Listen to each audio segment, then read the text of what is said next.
আসসালামু আলাইকুম প্রিয় বন্ধুরা, আপনারা সবাই কেমন আছেন? আশা করি আপনারা সবাই অনেক ভালো আছেন। আমি আল্লাহর রহমতে অনেক ভালো আছি।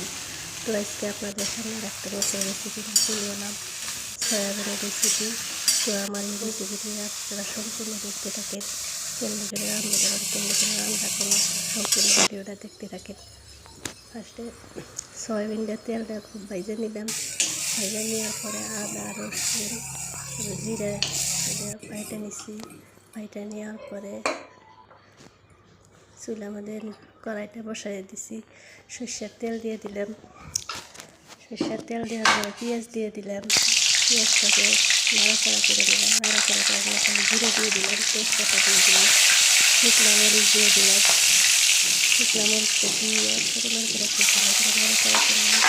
নাড়াচাড়া করে দিয়ে আদা রসুন বাটাটা দিয়ে দিলাম এবং টমেটো কুচি দিয়ে দিলাম। টমেটো কুচিটা দিয়ে সুন্দর করে নাড়াচাড়া করে আদা মশলা বাটাটা দিয়ে দিই। দেওয়ার পরে সুন্দর করে নাড়াচাড়া করে নাড়াচাড়া করে তারপরে দিয়ে দিলাম সয়াবিন। সয়াবিন দেওয়ার পরে হলুদ গুঁড়ো দিলাম, ধনে গুঁড়ো দিয়ে দিলাম, লবণ দিয়ে দিলাম, নিচে দিয়ে দিলাম। দিয়ে সুন্দর করে খুব নাড়াচাড়া করে কষাইয়ে নিলাম।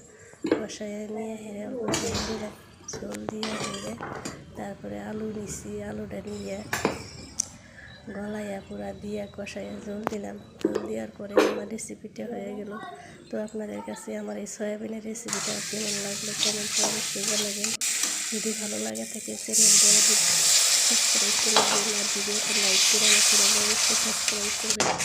যারা যারা আমার ভিডিওটা নতুন দেখছেন তাদেরকে একটা রিকোয়েস্ট করি, আমার চ্যানেলটা লাইক করে এবং সাবস্ক্রাইব করে দিন প্লিজ।